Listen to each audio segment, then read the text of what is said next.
see white lies dancing between the lines. She's an atheist.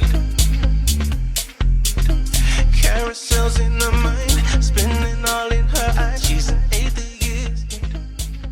Hello and welcome to the Digital Freethought Radio Hour on WOZO Radio 103.9 LP FM right here in Knoxville, Tennessee. We're recording this on Sunday morning, November 21st. It's the weekend before Thanksgiving. I'm Larry Rhodes, or Doubter 5, and as usual, we have our co-host on the line. Hello, Wombat. Gobble, gobble, gobble, gobble, gobble, gobble. Hey, our guests today are George Brown, the second and a half, Dread Pirate Higgs. Hello. And Boy there. all the way from England, the John Roberts. Hello. Richards. Sorry. There's some post-editing right there. Digital Freethought Radio Hour is a talk radio show about atheism, free thought, rational thought, humanism, and the sciences. And conversely, we'll also talk about religion, religious faiths, gods, holy books, and superstition. Nice. And if you think you're the only non-believer in town, you're just not. In Knoxville, we have a group of over 1,000 of us, and we'll tell you more about that after the mid-show break. Wombat, where do we want to go with our topic today? We're going to be talking about birthrights. And who else to lead us better in that than John Richards? But before we get into the meat and potatoes of the topic, we're going to throw it up to our own Dread Pirate Higgs for our weekly invocation.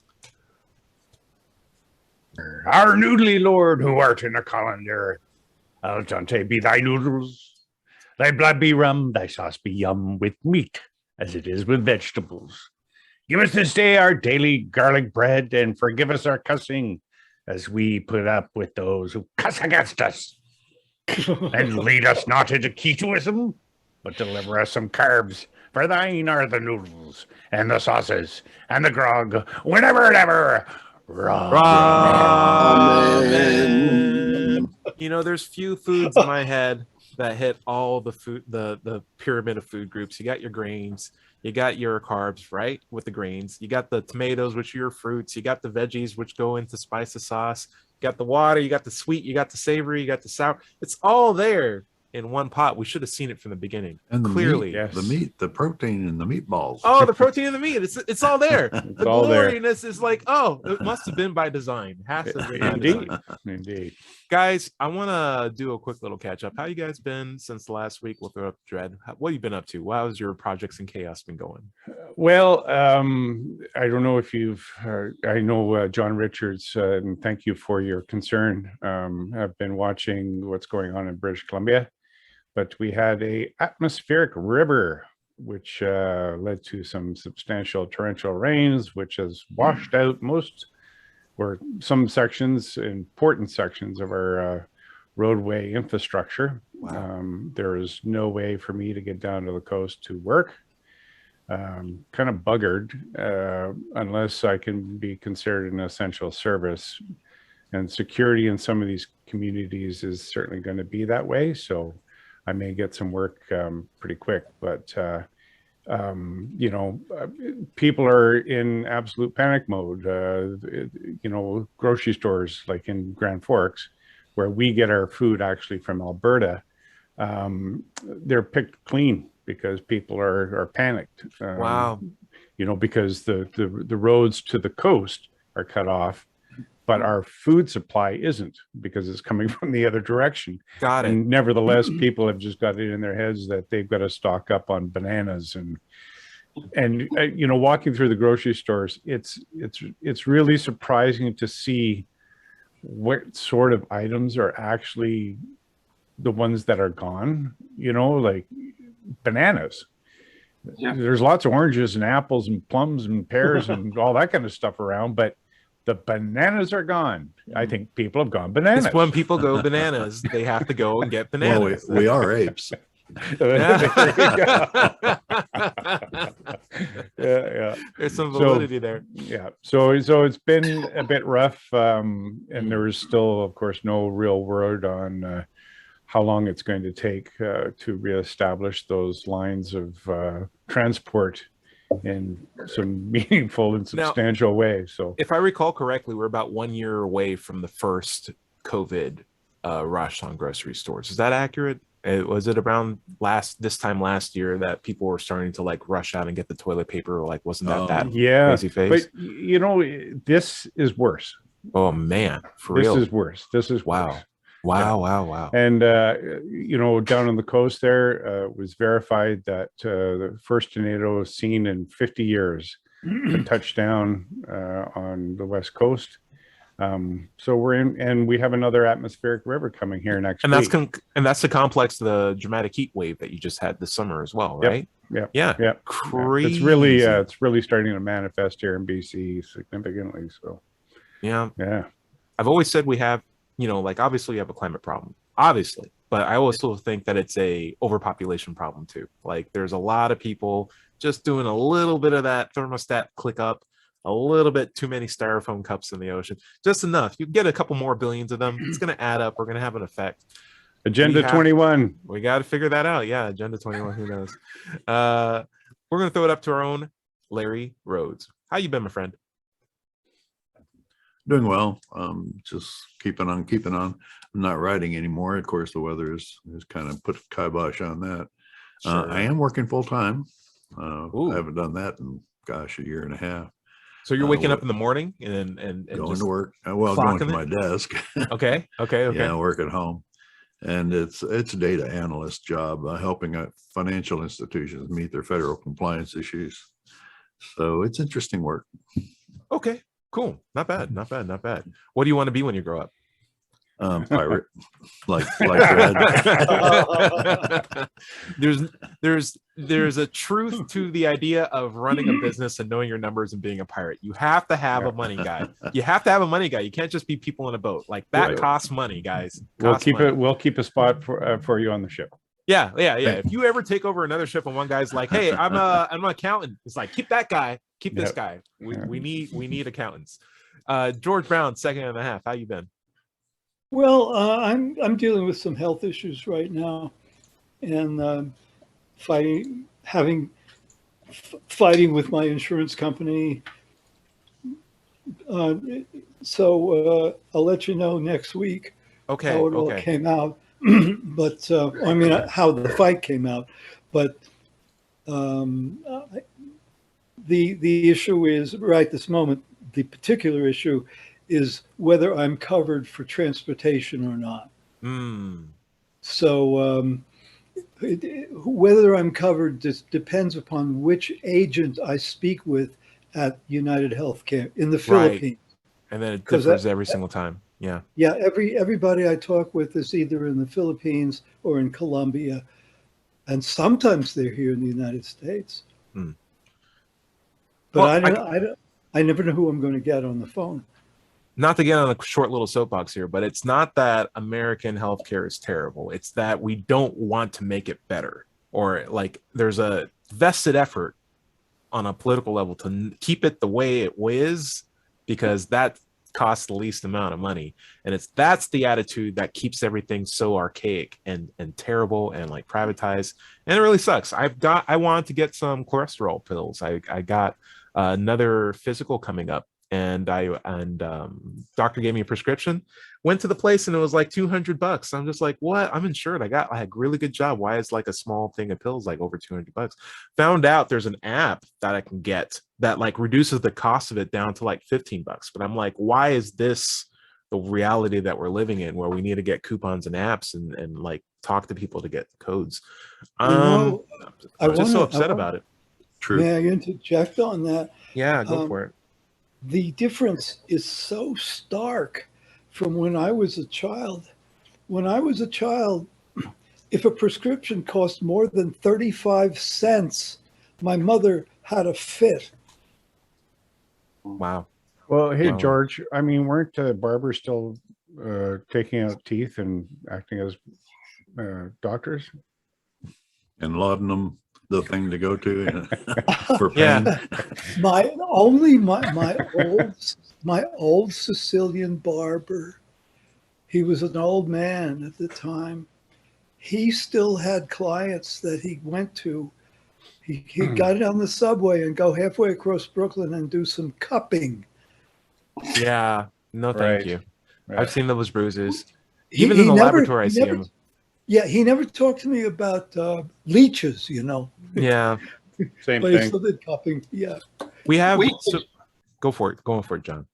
We could derail the whole show topic by starting on this area. Oh yeah. Because- Sure. You Trust said- me, we are slowly transitioning to you. We're getting there. You said you keep your existing system because it's the cheapest, and you saw me shaking my head. It's not the No, cheapest. it's not the cheapest. We pay No. for it in other ways. Change Exactly. costs money. Yeah. That's the philosophy. But yeah, But the cheapest form of health delivery Mm. is a welfare state, because the power of buying for the whole population crushes down the cost. And the other thing is, the welfare state doesn't have an interest in making a profit. There's nothing for it to spend it on. But when you buy private health insurance, they want to become rich. I hear you. Sure, but the middleman, they're going to want their money. Yeah, Of course. changes cost money. Yes. If I would like, if it was easy as being like, hey guys, here's the balance sheet, less money, more money, welfare state, let's go for it. If it was that easy and people saw it, that'd be good. But like, change is an investment that is insurmountable to an extent, at least in a privatized, semi-democratic institution that we're in right now. It's a cultural change. That's the problem you have. Oh, culturally, I want this so bad. But yeah, it's I wish there was one word to explain it. Come down to Tennessee. We'll walk it. We'll inundate you with our own pessimism. But one thing at a time, I would say this. I have people in our laboratory who do have cupping bruises on them on a regular basis. And I found that to be really bizarre, because I would expect these guys to be, stalwarts of science and like not pseudoscience, right? And they know engineering and they know science, and yet they have these giant bruises, and I ask them why. And they'll be like, oh, well, it's cultural, right? Like I'm like, sometimes they're from, other places like in China or stuff like that. And they'll have these bruises, and that's just how culturally they resolve it. And I ask them, does that actually make you feel better? Like, what's the science behind it? And they're like, well, it's just the thing that I was doing since I was brought up that way. And I thought that is an interesting concept, because even though they were born in a world where they have an appreciation for science and they move their way towards it because of their culture, because of where they were born geographically, they have all these, residual, not particularly scientific beliefs on how to make themselves better. And I found like, how great would it be if they were able to just, not have that? It seems like a zero-sum game. To stick with their birthright. To stick with their birthright of not having to deal with tainted ideologies or That's a segue. impressions of segues. Thank you for the segue, Dred. John Richards, what's up? Look, Dred's just given us a segue to the topic. If you didn't see how hard I was working for that, and you're just going to give Dred all the progress. I just took the opportunity to fill that in. We're going to go back to the hand raising system, so that way I get all the credit for things. If that's how you're going to go about it. But go for it, John. You stole his punchline, Dred. I did. But before I Shamelessly. Before I talk about the topic, I just want to say I'm glad you're okay, Dred, because we've been getting horrifying news about what's been going on in BC. And my next week's guest on my Freethought Hour show is in BC. It's a lady called Janice Selby, and who I must get in touch with to ascertain that she's okay. Cool. Anyway, Birthright. Yeah. Well, this cropped up in my head because we've noticed that religious people always want to get the next generation when they're young. I mean, what are they? It's not the Jehovah's Witnesses, but there's a group of Roman Catholics that said, give me a boy by the age of 7 and I'll show you the man. Who was that? That was one of the sects of the Roman Catholic faith. Jesuits? Yeah, the Jesuits, I think it was. Yeah, that's right. So there is this impetus to get hold of people when they're very young. And I wondered, what's going on there? Because it's not just Christianity. It's Islam, and it's pretty much any religion you think of, Mormonism. They all want to get their children when they're young and start indoctrinating them or inducting them, whichever. Yeah. I don't know which you prefer. Inducting sounds a bit less hurtful, but it's the youth that's important. And here in the UK, our new, well, he's not new, our Archbishop of Canterbury and his new Bishop of York have got this strategy they've devised to try and get through our schools, because they're losing their congregations. They're all old people who are dying, and they need to invigorate the youth, to evangelize, to get more members of the Church of England, which has never been an evangelizing church previously. It didn't need to be, because it already had all the positions of privilege. It conducted the coronations, it ran schools, it's got bishops in a government. So there was no need for them to be very active. And of course, by not being very active, they didn't change. Modern churches came in, grabbed the youngsters, and now the old church is dying off. So they've got this initiative to try and infiltrate into our schools more heavily and into our colleges, and to grab the young. So what's going on there?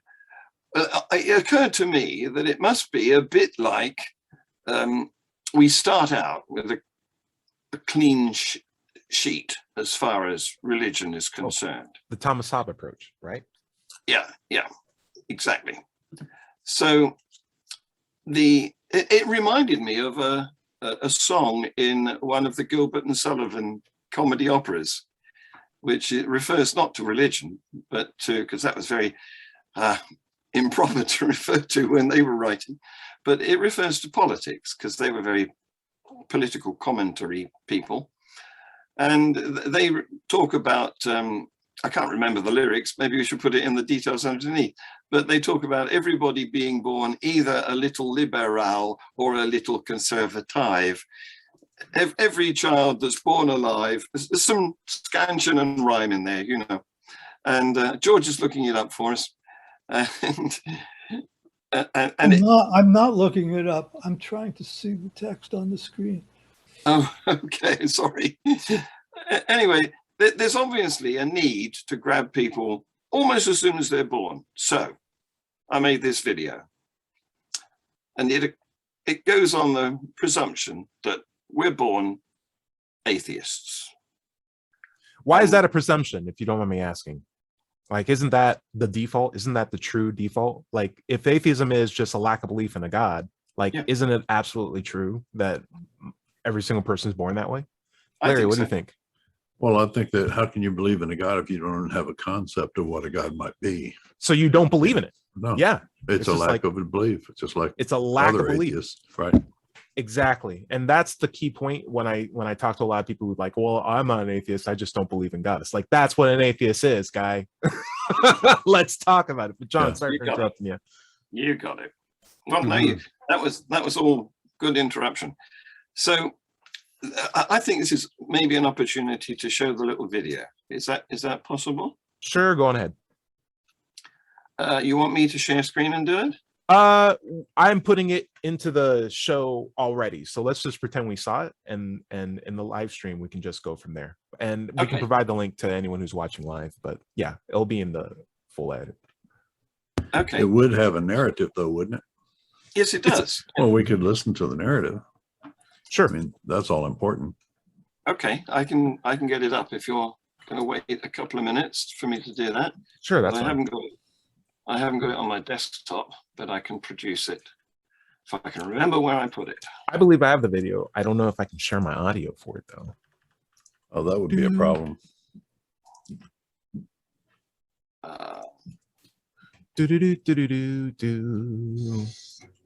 Okay, so I'm going to play the audio. Is that cool? Sure. Sure. All right, so I'm going to share my screen. It's got some cute pictures of babies and kittens. So, Sure. All right. So you guys can see my screen now, right?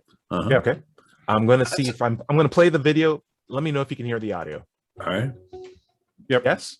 Okay. Turn up a little. when we are born, we don't even have language. So we can't possibly have a religion. babies with a faith is like claiming that kittens are born Christian. All religions have to be taught by means of words, and it's a case of who gets to us first. This is why religions spread out from a center like bacterial colonies. They do that by marketing seductive stories that claim to answer all the mysteries that worry us. In return for this alleged peace of mind, they expect payment and submission. There's always been some doubters, but in their desire to control everyone, theists have victimized and even killed opponents. Still, today, it may not be safe to come out as an atheist in the parts of the world where a religion holds power, because believers have painted us as worse than criminals. Let's normalize atheism. It's our birthright. That was just such a great little video. I love it. I love it. That's Now a trailer. your volume yourself is high. Okay, so I'm going to reduce my volume. Okay. All right, how's this? Is this good? Still Talking. Still It's, strong. Reducing it. Hey, what's up, guys? Oh, yeah, I see myself way high. Okay. Talking. How's this? there you go. That's Good. better. Good. Dread, go for it. I was just going to say that the one term that John used was spreading like bacterial colonies, and I thought a better word than colonies would be cultures, spreading like bacterial cultures, right? Yeah. Because true. it is a culture, you know. And ties Different those two definition things of the together. word, right? yeah. Anyway, good video. Thank you. I thought you were going to have umbrage with the bacteria concept. It's like, yeah, we can compare the religious people to bacteria, but we got to make sure the scientific nomenclature is accurate. If anything, it's just like that's funny. Though I thought it was a powerful video. I think it does hit on the key point that I've always been saying is that we are born atheists, and if I'm not given that in a conversation with a religious person, then there's a misunderstanding on what they think an atheist is, of which I am happy to explain to them. But once we understand we're in agreement that you're born atheist, then everything else, stacks up towards, then why do you believe in a thing you can't prove scientifically, can't demonstrate, can't reliably test? Why? Because the default position is not believing that, right? And that doesn't mean that you're against it. It just means that you lack a belief in it because you're waiting to be convinced of an argument. Larry, what's up? Well, there was another point he made toward the end of the video was let's normalize atheism. Yeah. And we've got to do that. And the way to do it is for atheists to come out of the atheist closet. Now, there are good ways and bad ways to do that, and you should do some internet searches to find out the best way. Don't make it a big announcement, but just work it into the conversation if it comes up. Sure. But still, we need to come out and represent. Yeah, and don't be ashamed of it either, because if you treat it like a thing that I'm you're proud of ashamed it. about, Very proud of it. that just leaves more weight to it. Just casually say it. If someone's like, hey, if someone says, everyone says bless you, it's like, yeah, I'm an atheist, and even I say bless you. It's not a big deal. And it doesn't even have to be the topic of the conversation. The sentence is just, you let people know, you moved on to the next thing, and next time someone says atheists are bad, it's like, no, Tyrone's one. He just said he was at lunch yesterday. And I know you're lying to me. He's a good guy. He's a good guy. Also, that's the other thing. You got to be a good guy. If you're a jerk, don't come out as an atheist. Don't give us a bad name. Right. Yeah, keep letting people assume you're religious. I'll throw that out. Though, George Brown, you have interesting thing because you're an organic atheist and you've never felt. I don't know if you felt the need to come out. What was your or let people know that you're an atheist? What's your situation on that? Well, it depends where I am, who is around me. Are they capable of tolerating an atheist? Sure. It's at that point because I live out in the boonies, Right. almost the boonies. Let me say the semi-boonies of Tennessee. Okay. I mean, It's this strange is an urban spot. because, But, hopefully there's an age where you can feel like, this is where I'm at. Deal with it. Like, I feel like you're. I'm there, Yeah. but I've been there I'm for there. 50 years. I'm there. 20 years. Last week I told this little story about bumping into a man in the supermarket. If you'd like, I'll tell it again. You want me to? Is it the one where you get upset at him? No, I don't think so. Okay, go. I was okay. I'll tell it again. I was walking in the supermarket. Now, we have a vaccination rate of 34% in my county, and we're losing people at a rate of about 1 every 2 days.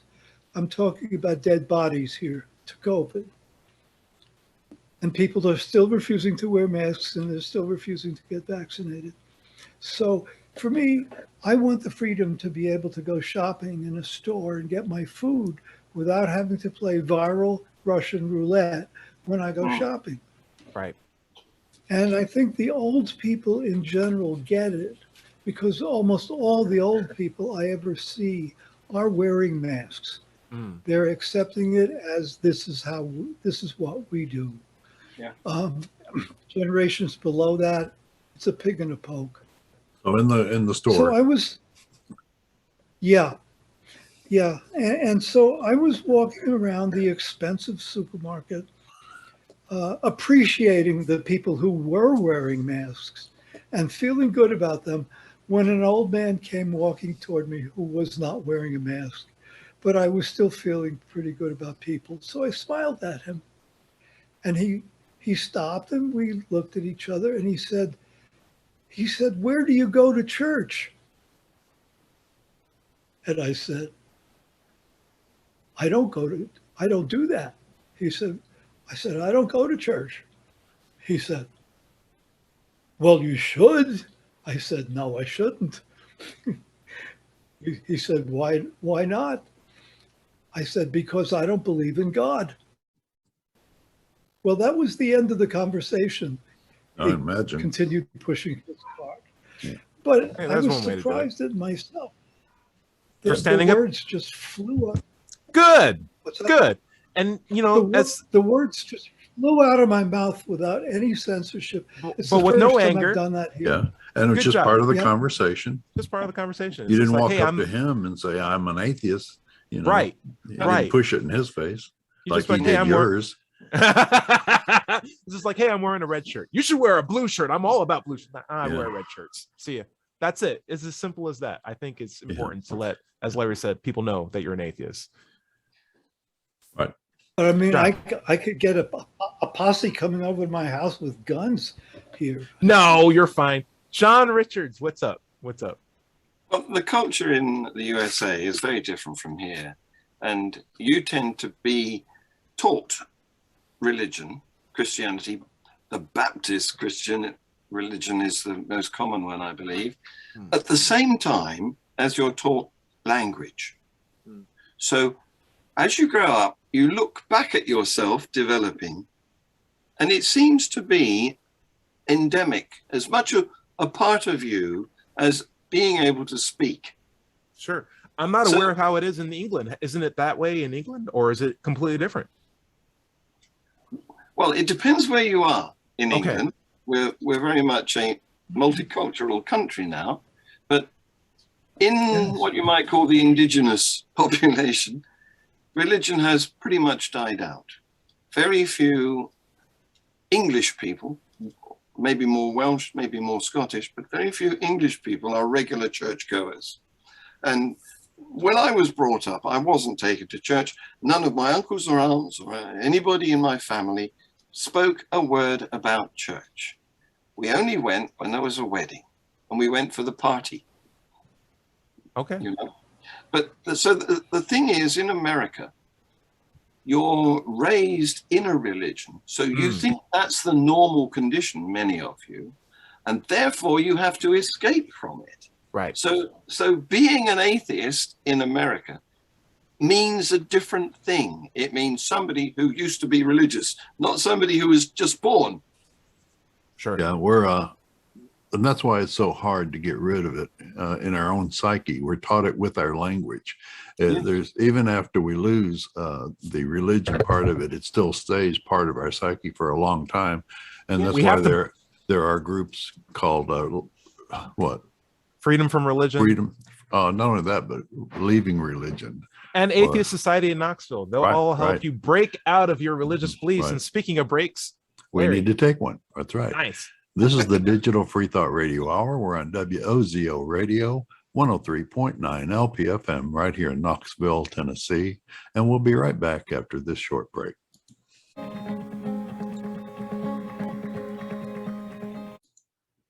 Welcome back to the second half of the Digital Freethought Radio Hour.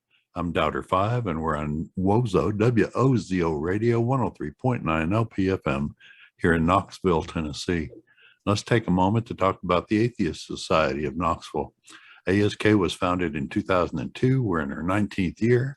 ASK has over 1,000 members and have weekly in-person meetings in Knoxville's Old City at Barley's Tap Room and Pizzeria every Tuesday evening around 5:30, and we go to about 8 o'clock.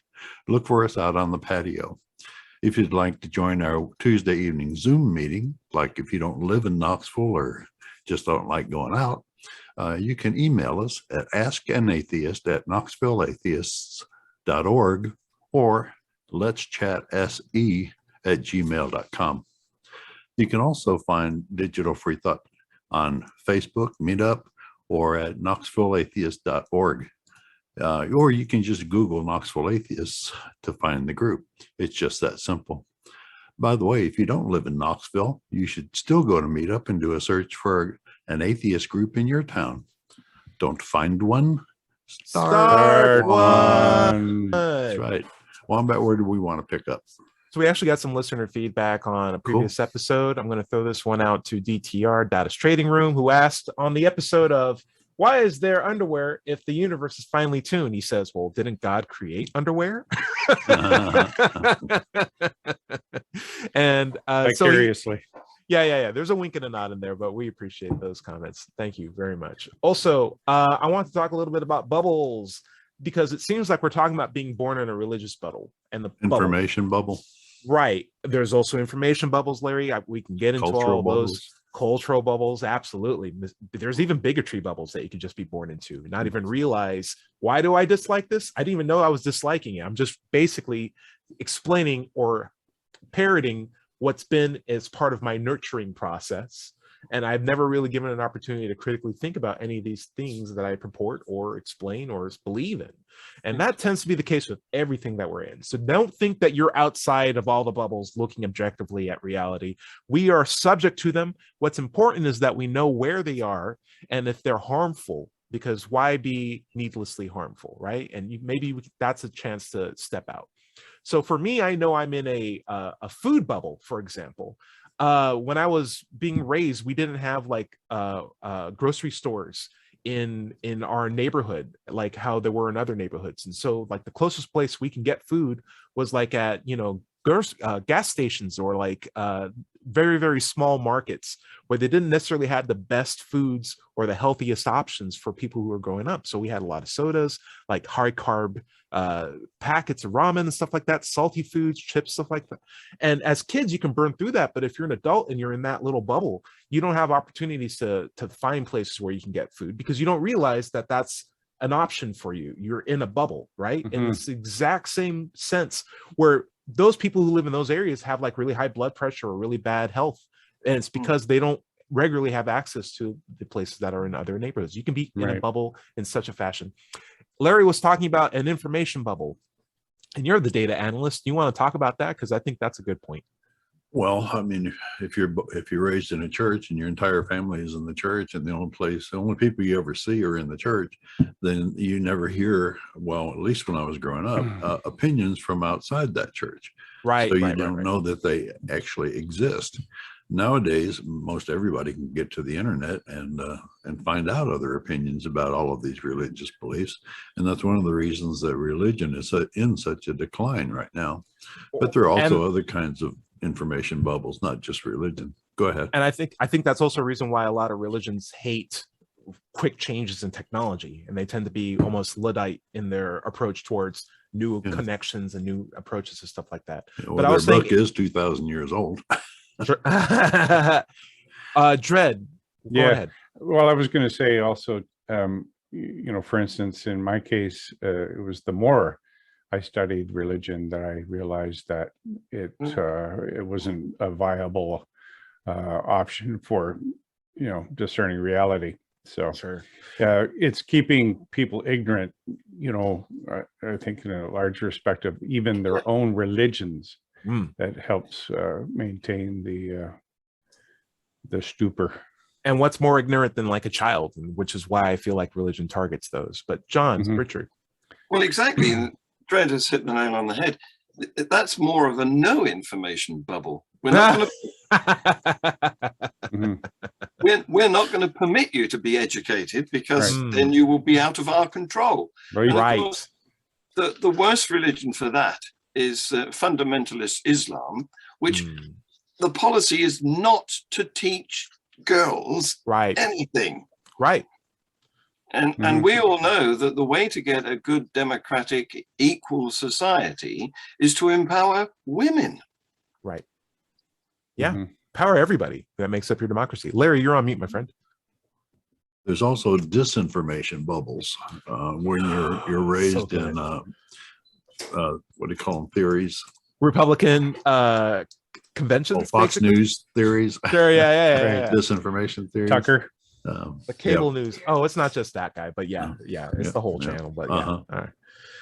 Hey, I want to throw this out because that's in a less extreme sense. Say, hey, I'm listening to these guys. They're saying information bubble, but I don't watch Fox News. I don't watch any of the cable news. I'm out of it. It's like if you go to Google and you type in the word Apple and you hit search, you might get Apple the fruit if you're like a kid, or if you're like, a person that likes food. If Google's figured out through your use of cookies that you're a chef, they'll show you all a bunch of apples. But if you're like a young adult male who's like investing or something like that, or like a businesswoman, you're going to click an apple and they're going to show you the stocks. They're not going to show you a picture of an apple, because Google will change what it thinks you want to see based on your search history. So when you go to do research, like when I hear a lot of people say, well, I do my own research on the internet, it's like you have no idea how subject you are to the bias of your own past, because the internet doesn't care about telling you true things. It cares about showing you things that it can make ads off of. So, and you're just as subject to poor research practices as you are to advertisements and marketing. And you need to be aware of that as well. Yeah, John. all the algorithms do is reinforce our biases.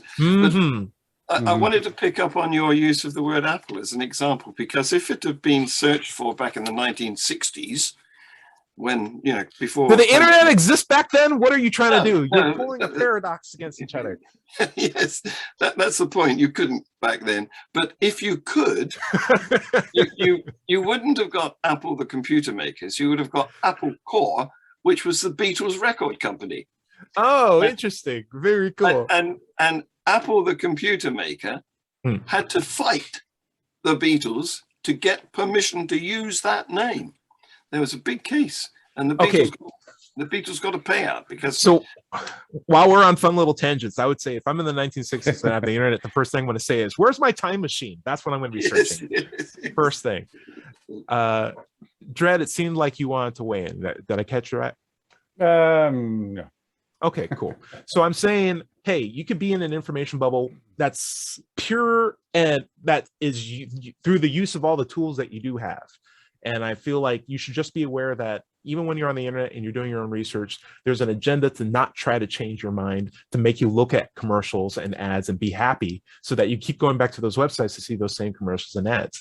It's not about challenging yourself. And that's why the value in my head of a university experience, or at least of a distinct, this is how you do research. It's not fun. It's meant to be through a very systematic approach where you can be critiqued at every level. And even when you have a conclusion, that can be critiqued by your peers. Like that is a great way to know the best way how to know things, and maybe not the best conclusions, but you can at least have a conclusion that you can work with a lot of other people and optimize it towards a more objective truth. And that's very, very valuable. You don't get that on the internet. So universities are important. And religion, last part of my soapbox, I feel like schools, I feel like the religious conservative point of view is that you don't need school. You shouldn't have to do it. All you only need is one book, and that's the Bible, and that's it.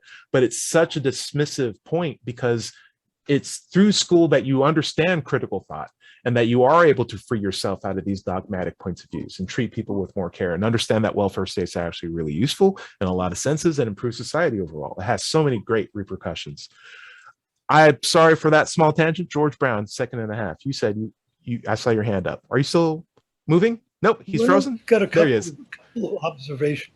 excuse me, a couple of observations, reflections about bubbles. Okay.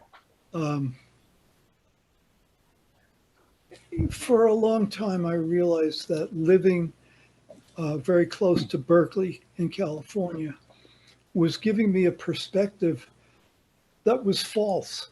Mm. The whole United States is not like Berkeley, you know. Yep. But from where I was located, it seemed that way. Right. So that's observation number one. Number two is that I'm, of course, living out in the country now, and it's very much of a monoculture. There are other kinds of people where I live. There are some Muslims. There are the horse and buggy Mennonites. There's a whole bunch of them. And there are, let me think, there's some Jewish food in two of the supermarkets here. And that's puzzling me because the only synagogues Jewish person I can you know find here are is foreign you. ones. It's not a Jewish Yeah, aisle at the they're supermarket. fo- It's a George Brown aisle at the supermarket. They make it just for you so you can get George back. Brown. Well, Yeah. The Jews around here are fake Jews. They're evangelicals pretending to be Jews. You know, the name of their church is Yeshua. My God, you know. That's kind of crazy. So, however, what I want to mention is, you know, thinking about the cities, the urban areas, they thrive in my mind in diversity, and because of their diversity, I think people tend to be more open, Right. more inquisitive, and so people are rubbing shoulders against each other every Right. single day. Especially the college towns.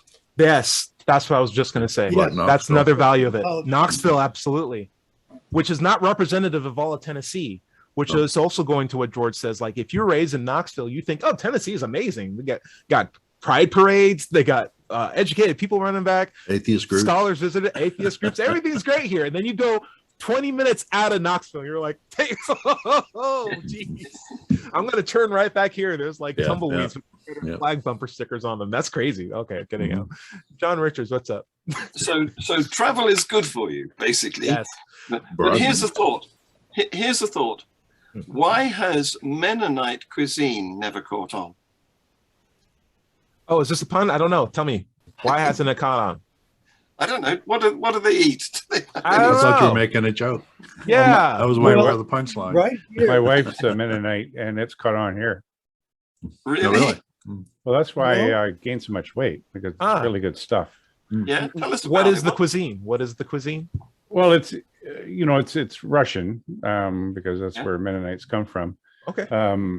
But so there's a lot of, it's because they're really agricultural an Yeah. agricultural based culture. They would make foods with lots of fats and carbs and stuff, so that you'd have a 4,500 calorie diet for breakfast, Yeah. until your lunch, where you get another Yeah, 4,500. but they go out in the Calorie field and work break. all day, work it off. Exactly. Yeah. And you worked it off. Yeah. You had the fuel point. exactly. And they had big families. Dread- And, so You don't have an accent. You don't have an accent, except for like when you're saying something like boot when you mean Eh? boat, right? But when you say carbs, you go straight into the pirate mode. Like you've been saying carbs, and then all the other stuff that's in foods. It's like, yo, there's something there. Larry, what's up? It's- And to answer your question about why they haven't caught on, well, to start a restaurant or a fast food place, you'd need technology, and you couldn't advertise. That's technology. They're just they're screwed from the beginning. That's right. Right. They just sell them from a black Model T Ford. Yeah.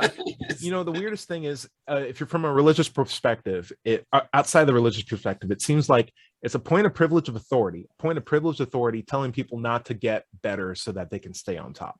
It seems to be a system that's in place to say, hey, everybody stay the same, but keep working so that me at the top gets stuff. And I'm Right. talking to God, because that's Mhm. my job. My job is I sell false hope.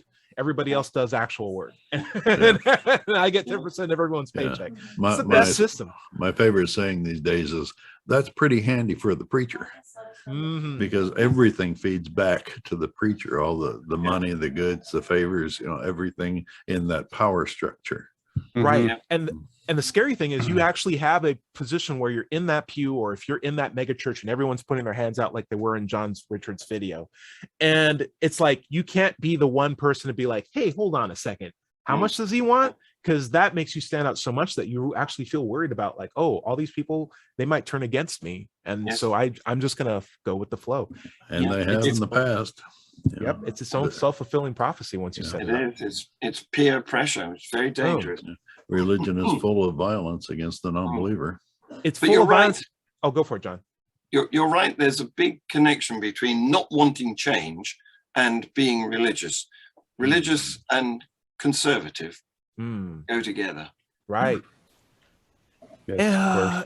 And it just feels, this isn't to dig on religion, but it's like, it's designed knowing very well all the perfect tendencies of the human psyche and taking advantage of them towards the interest of essentially profit and power for a very few people. And whether that is you give me money, or you give me your time, or you tell me your secrets in closed rooms, and now I know that about you, and I'm making you less likely to leave my situation or my congregation, and keeping that tie. So when you have kids, they're going to be my kids, or at least their minds will be, and then their kids will be my kids. It's like when a cable guy comes to your house and gives you his little box. He's like, this is our box. It's like, okay. And when I don't pay for cable anymore, you'll come and take it back, right? No. You have to go to the store and drop it off at the store, but you can only do it at the end of the year because you signed a year contract. It's like, this makes no sense. Don't give me that thing. I'm just gonna use my thing. It's like, you can't use anyone else's thing. We're the cable company. We might come today. We might come next week. Who knows? We're a monopoly. It's terrible. They're losing power, though. I hope so. Get rid of them. Yeah. Well, I was just going to say, I mean, when you were talking about the leaders of religions knowing full well that they're taking advantage of the human psyche, I think it's actually more responsive than that, because people have a tendency to want to identify specialists. You know what I mean? So, people get good at things by practice, and so we naturally sort of seek those people out that can do things better than we can. And that's not limited to plumbing and electrician and carpentry. It's also somebody that's well-versed in philosophy, or somebody that's well-versed in religion. We tend to gravitate towards people we identify as being better at things than we are. And so I think it's a responsive thing. It's not just people know that they can take advantage of somebody's tendency towards religion. It's the other way around as well, I think. Yeah, it's not entirely religion's fault. There is a culpability that comes with, you need to know better. You need to know better. Like, the onus is on you to educate yourself. And again, this is always falls back to critical thinking and skepticism. Yeah. Because if you're not geared, or if you're not, if you don't train yourself in those skills of skepticism, critical thinking, then you will be tending to be a little more gullible, or seeking outside of yourself for the answers, as opposed to reflecting. Going back to the idea of like religion putting itself in a position to make up everything that human psyche finds desirable. It's like whenever you see Jesus on a cross, at least in like the Catholic, recently Protestant churches, he's always got like a perfectly cut six-pack. That beard is like perfectly cropped, despite the fact that he spent like weeks in prison before he was put up. It's like perfectly shaved. It's really, really great. Right, nice and flex, good pecs. There's like good diameter. Like everything's like well lit. And I'm like, what if Jesus comes back and he's wearing glasses and he has a little booger on his t-shirt and he's like, trying to get Wi-Fi access somewhere. It's just like, hey guys, I'm Jesus. I'm coming back. Can you help? Can I get some access? Like, that could be reality, and people wouldn't follow it because it doesn't fit the vision. It doesn't fit the message, right? Like, I feel like Christianity is totally done. Dread Pirate, what's up? Do you hear what I'm saying? Do you feel me on this? For sure. Okay. You guys have heard of Bart Ehrman? No. Oh wow, he's a great historian, and specializes on Christianity. Early Christian writings. Yeah. Yeah. So anyway, I paid $20 to sit in on a podcast. He did. Did Jesus think of himself as God? And he went through, the historical documents like the Testaments or the Gospels, and sort of dating them and then discerning what were the common themes in them, and whether or not in any of the Gospels Jesus is said to have thought of himself as God.